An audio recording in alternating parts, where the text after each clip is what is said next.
que el planteamiento que ha hecho el doctor Enrique Navarrete Carrasco pues, obedece a un impetuoso interés de concentración de lo que es una buena voluntad para aportar. Y independientemente de que hay algunos aspectos que podrían ser debatibles, como él mismo lo propone,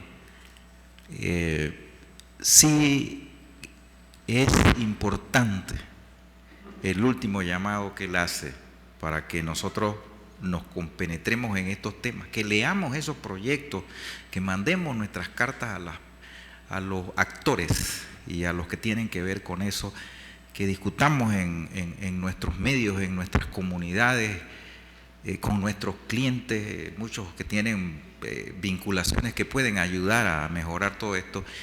Y eso es bueno. El otro comentario es que, bueno, independientemente de la norma esta que establece la medida esta de suspensión en los contratos, por lo menos de promesa de compraventa, también la ley vigente establece la posibilidad de la inscripción provisional de ese documento, que si bien no constituye una limitación a la disposición del bien inmueble, es una marginal que es para el conocimiento público, para un futuro adquirente que no pueda alegar que no conocía de la transacción por la presunción de hechos del conocimiento público que se hacen constar en actos públicos que se han registrado en la oficina correspondiente. Muchas gracias. Profesor Benavides. Solo un comentario respecto a las medidas conservatorias o de protección general, que era el artículo 569 que fue derogado. La verdad que es una norma que hoy día hace falta en la legislación civil, pues permitía adecuar a una situación cautelar que buscaba más bien proteger o garantizar una pretensión que no encontraba tutela en las medidas cautelares tradicionales, entiéndase el secuestro o la suspensión. Pero debemos reconocer que hubo abuso en la utilización de la medida con la complicidad de algunos administradores de justicia. Si bien se debe establecer nuevamente la medida, debe regularse un poco más. Y le digo porque en la postrimería de su eliminación me tocó atender un caso que era por responsabilidad civil extracontractual de una construcción que tiró escombros al edificio de al lado y causó daños, según ellos, por $500,000. Y eso era lo que estaban reclamando. La medida cautelar que pidieron y que el juez le decretó fue la suspensión de todos los traspasos de los apartamentos del edificio nuevo. Y la entrega venía en 2 meses. Si bien nos preguntaba el cliente, ¿podíamos apelar? Sí, pero eso son como 3 o 6 meses allá arriba y no llegaba el tiempo para la entrega. Entonces él iba a caer en incumplimiento con los consumidores a los cuales le había vendido más de 80 apartamentos por una medida. ¿Qué terminó? Pagando $500,000 para levantar la medida. Entonces esas cosas también debemos tenerlas presentes a la hora de establecer las medidas que, reitero, es necesaria, pues dado que no todas las pretensiones encuentran la tutela cautelar en las medidas tradicionales, pero hay que hacerlo con un poco más de responsabilidad, ya sea hacia el administrador de justicia que la decreta, quien debe tener presente pues su función importante de salvaguardar no solo los intereses de la parte que solicita la medida cautelar, sino del que la va a resistir. Eso es todo. Gracias.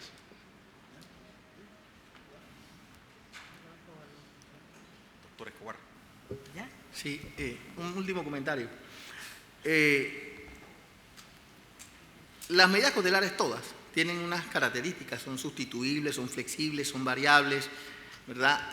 Yo creo que el tema del abuso de utilización de la medida genérica pasaba más bien por un tema de falta de control de presupuestos y la ligereza y automatismo con que se decretaban, ¿no? Yo creo que un análisis de los presupuestos de admisibilidad de la medida con las normas que estaban, el tema de la prueba judiciaria, pero con un criterio de razonabilidad, ponderación de los derechos que se están afectando, los derechos del peticionario y los derechos del afectado con la medida, ¿verdad? Ese balance por parte del juzgador, y creo que algo se logra con la propuesta nueva de explicar la pretensión, porque quizás en el caso que Juan menciona, la pretensión se garantizaba con otra medida, con un secuestro.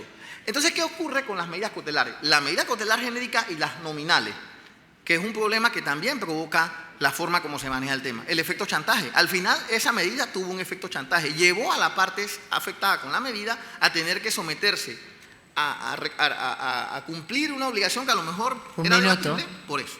Gracias. Profesor Escobar. No tiene. Bien, damos por culminar. No, faltaba Pablo Villano. ¿Qué? Sí, damos por culminada la mesa redonda. Ah, ya. Las preguntas. Damos por culminada la mesa redonda y ahora tendremos la conferencia magistral del profesor Pablo Villalba, quien en estos momentos nos acompañará en esta mesa. Y le solicito a ustedes que por favor no se vayan porque no les entrego el diploma hasta que terminemos.